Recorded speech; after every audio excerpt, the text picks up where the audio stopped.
videos are sometimes the most special because they're the most true reflection of who I am as a person. And one of the most beneficial things that I've ever learned doing YouTube is if you're doing any creation, if you're making anything on the internet or anywhere or showing your friends, bare minimum showing your family, you have to own it. If it's terrible, great. Own that. If it's bad, great. Yes. When it's embarrassing, dude, crank it up to 10. If it's down here embarrassing, raise it up to here. Make it more embarrassing. Embarrass yourself. Like, that's what's fun about it, because YouTube isn't like this thing where you're judged harshly and you gotta like base your life value on likes and dislikes. No. It's a thing where people will remember that guy who bashed his head against a keyboard 5 years ago, and they'll remember that guy who choked on cinnamon during the cinnamon challenge and totally failed. They'll remember that guy spitting out 12 marshmallows playing Chubby Bunny by himself in his mom's basement. Those are the things that I remember, and those are the things that are landmarks in what make my channel me. Not mine, me. Because I've said this before, my name is Markiplier, and I'm a small dude from a small town who likes to make videos. But in every video I've ever made, in everything I've ever done, I look back and I watch my own videos like a loser. I do it, I admit it, I 100% admit it. But I look back and I remember, I'm a nostalgic fool, but I remember every single nuance of it, every moment of it, every single moment where I was like, I don't think I should post this, this is probably dumb. And then I know when I think that thought, post it! Put it up there! Yes! Doubts? Yes! Right. And so I was hoping, and you guys have been awesome about this, by the way, that when I get through the depressing slog of the first few questions, that you guys would believe in me that I had a nugget of truth to come out of it that wouldn't have been totally sad. So you guys have been awesome about that. But there's another question that accompanies that. It's a simple question, but it's how did I get to where I am today? And in 5 years, a little over 5 years now, I have come so far. I've come, and this is ridiculous by the way, I've come to be ranked by Forbes as the #1 gaming. That's not why I'm bringing this up. No, it's dumb. It's dumb. It's dumb.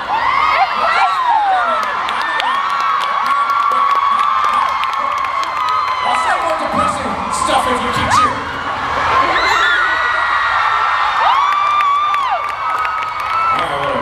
But no, I'll take a little sidebar on that real quick. I hate the term influencer. I hate it. It's awful. It just makes me think that people believe I can just sway you all with a wave of my hand. Walk that way. Oh no, I'm an influencer. I'm influencing him. I don't know, it just seems like a weird thing. Everyone put your hand up. Oh no, I'm an influencer. Oh no! Everyone put your hand down. I'm assuming that they're down. I can't see. Everybody stand up and march on Capitol Hill with me. Time to take over the government. No, stop. My powers have grown too weak. I can't be trusted anymore.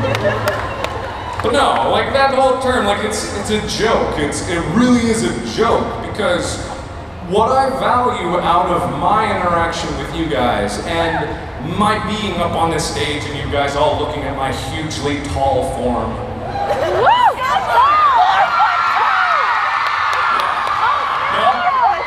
look at me standing on my tippy toes. It's not true. Don't do it.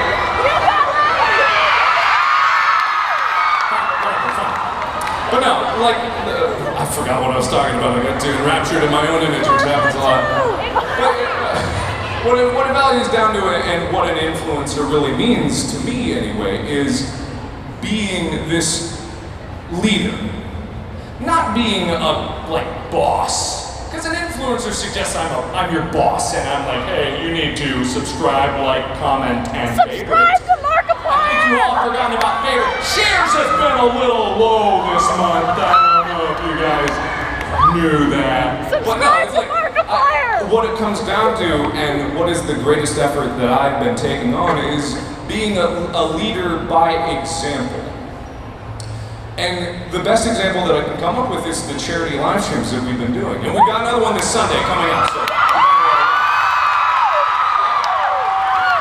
Like, the charity live streams that I do are such a joy to me. Because like I said earlier, what was that question there? Scribbles, I can't read my own handwriting. Am I making videos for myself? Oh, yes, no, but when it comes down to that, there's one thing that I can definitely say. I love making videos. I love doing charity live streams. And they have different primary motivations. The charity live streams are there because I love helping people. I love being there for people. I love supporting people. I love doing an all-day stream, like walking out of there tired, my voice gone. I just love it because I know what an impact it has. Because you guys are here. And you guys are here, and you cheer on these charity efforts, and you help me. And so in these charity efforts, I always want to make sure that I'm putting my best foot forward. I'm donating myself. I believe in the causes that we're donating to. I believe in the charity efforts, and I believe that it will do tangible good. Even if we don't make our monetary goal, which we never have not met in the entirety of us doing charity live streams.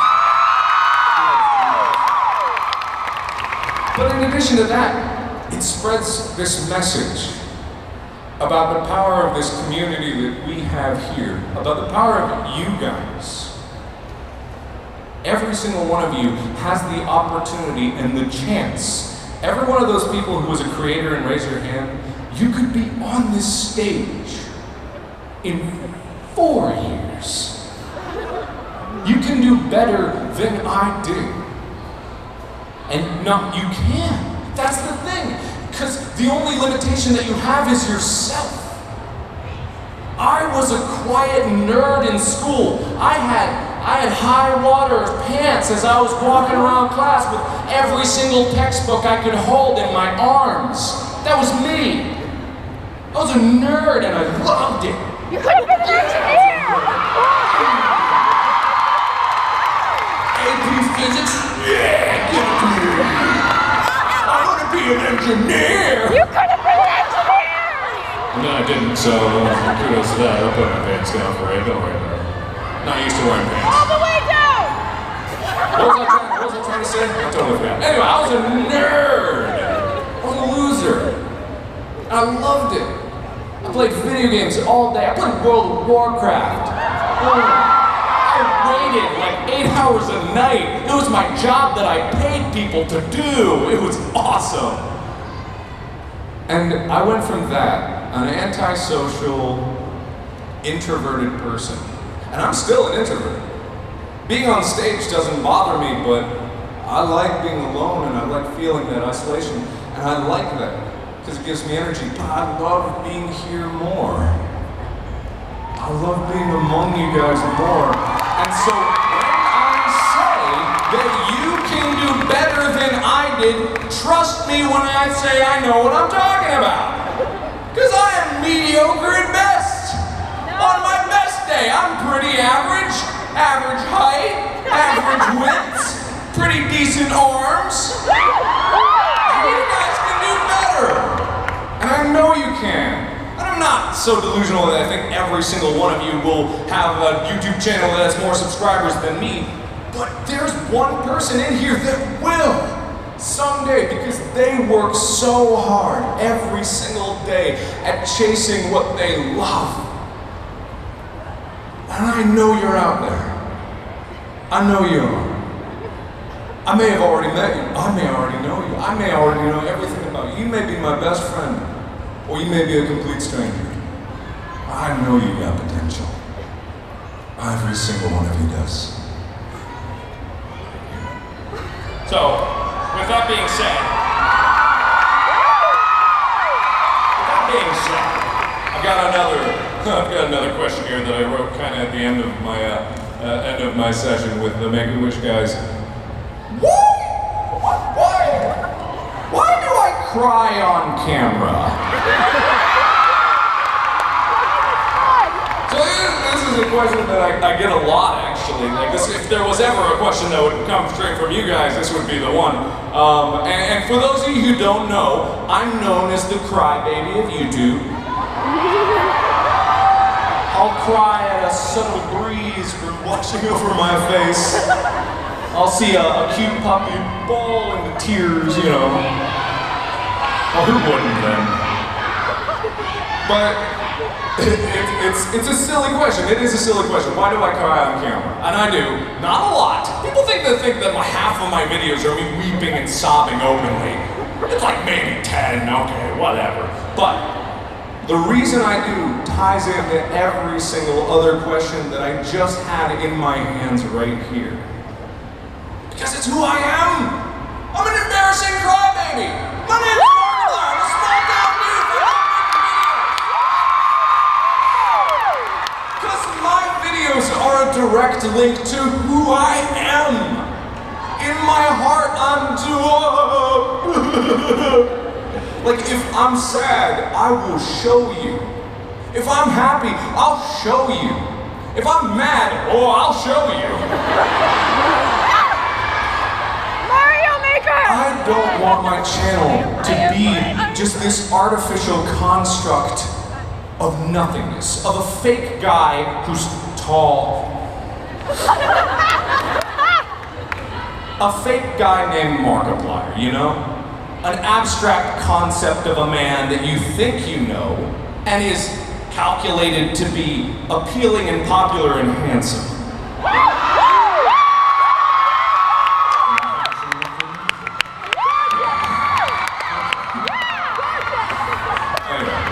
So I don't want to be anything but who I am, and my channel is such a direct reflection of that, and that's why. I love the embarrassing videos. I love the stupid videos. I laugh so hard at what I think is funny and no one else thinks is funny. Oh, some of you think it's funny. Oh yeah, sure, okay. Yeah. You're all here out of pity and we both know it. But no, it's true. My channel is a reflection of everything that I hold valuable inside my soul. Like every fiber of my being goes into making videos, and the only reason that I get distracted and I'm like late on a schedule or I'm late on a video is because I'm trying to do something bigger. We just came back from a tour. Anybody here, did any of you see the tour? We're at one of the shows. Oh, some of you were.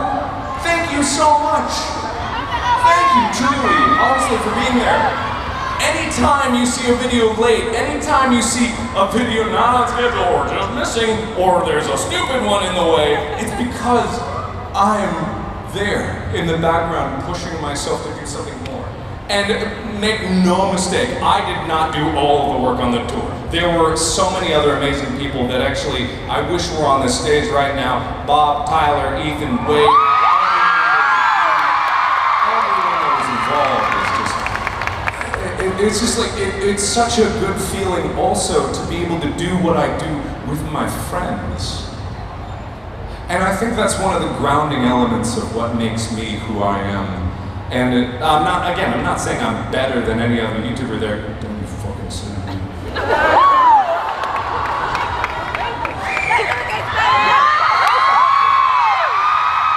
I'm not saying I'm better than anybody, but I love what I do. I love it so much. I always love pushing myself. I love reaching higher. I love reaching farther. And the fact that I have friends who will support me, who have supported me the whole way. Stop. That I have friends who have stood by my side since I started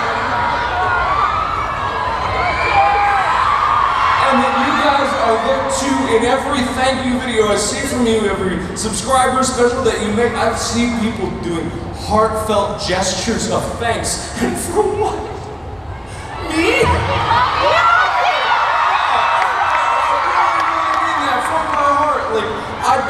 I sometimes look at myself and I ask another question that I wrote down here. Do I deserve this? Yeah!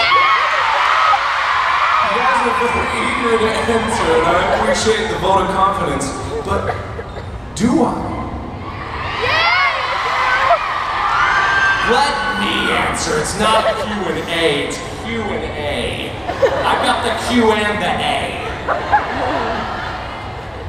So, but do I ask myself this, and I probably will answer, yes, I'm great, I'm fantastic, of course I deserve it, I'm so handsome and talented, but no. From an overarching sense, I have what amounts to 17 million subscribers. I